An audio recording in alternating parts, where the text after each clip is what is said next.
সম্মানিত সুপ্রিয় দর্শক শ্রোতা দেশ ও প্রবাস থেকে যারা আমাদের সাথে সংযুক্ত আছেন, ভিডিও দেখতেছেন অথবা শুনতেছেন, সবাইকে জানাই আন্তরিক প্রীতি ও শুভেচ্ছা। বন্ধুরা, আমি কথা বলছিলাম সুইট একটি আপুর সাথে, প্রতিবেদন করবে, অডিও কলে সংযুক্ত হয়েছে আমার সাথে। কেন আসলে উনি প্রতিবেদনে বিস্তারিত ভিডিও জুড়ে থাকছে, আপনারা অবশ্যই ভিডিওটা কন্টিনিউ করবেন। আসসালামু আলাইকুম। ওয়ালাইকুম সালাম। কেমন আছেন আপু? আপনি ভালো আমি আছেন? হ্যাঁ হ্যাঁ ভালো আছি। আপনি ভালো আছেন? এই তো আলহামদুলিল্লাহ ভালো আছি।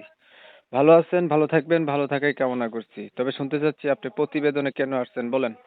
আমি প্রতিবেদন আসছি একটা সমস্যার কারণে, যে আমি অভাবের কারণে আসছি। একটা যাতে মনের মানুষ একটা পাই সঙ্গী করার জন্য। আমার মা বাপ কেউ নাই।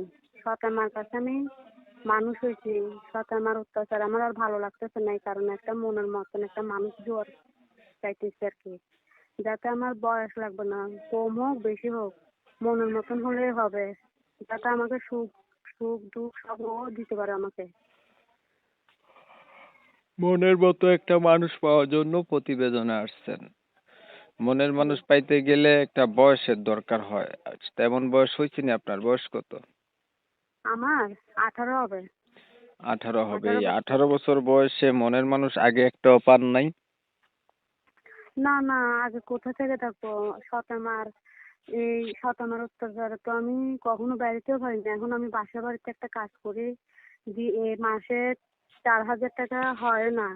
এর একটা ছোট ভাই আছে 7 বছরের, ওর পড়াতেও পারি না ভালো করে টাকার জন্য। এই কারণে আর কি কি করব।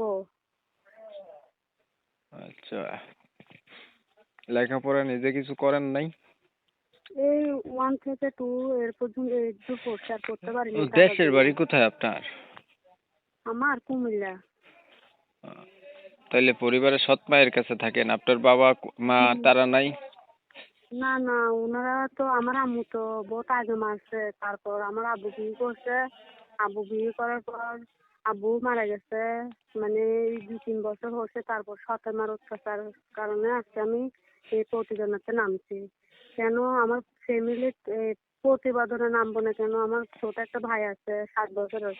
ওর একটা পড়ালেখা লাগবে, মাদ্রাসা ভর্তি করবে। এই কারণে কি ভালো করে লেখাপড়া করার জন্য, যাতে আমার একটা মনের মতো মানুষ লাগবে আমাকে, তার সুখ সুখ সবকিছু দিতে পারে, ভালো করে রাখতে পারে।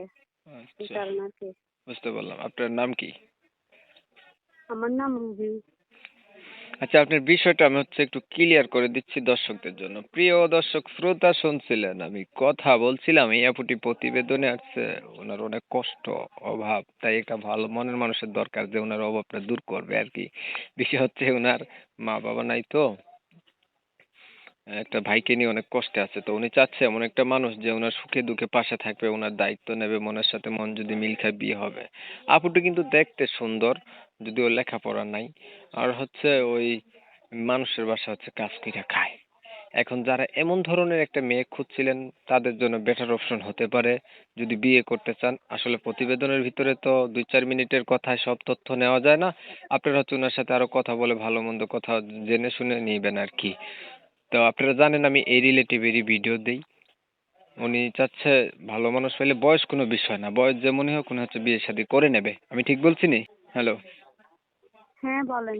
বলছি বয়স যেমনই হোক আপনি বিয়ে করে নেবেন, এই তো? বয়স যেমনই হোক আমার সমস্যা নাই। ও আমাকে ভাত কাপড় দিতে পারলে, আমার ভাইয়ের খরচটা দিতে পারলে এটাই হবে ঠিক আছে, আমার। ভালো থাকবেন আপনি। বয়স আচ্ছা ঠিক এখন আছে। ওনার কথা তুলে ধরছি আপনাদের মাঝে, শুনবেন, শুনে ভালো লাগলে ওনার সাথে যোগাযোগ করবেন। ভিডিও ভালো লাগলে লাইক টেক দিয়ে রাখবেন, শেয়ার দিবেন, ইমো মেসেঞ্জারে ছড়াই দিবেন, আপনাদের মতামতগুলো কমেন্টে জানাই দিবেন। চ্যানেল ভালো লাগলে সাবস্ক্রাইব করে রাখবেন। সবাই ভালো থাকবেন, সুস্থ থাকবেন। আল্লাহ হাফেজ।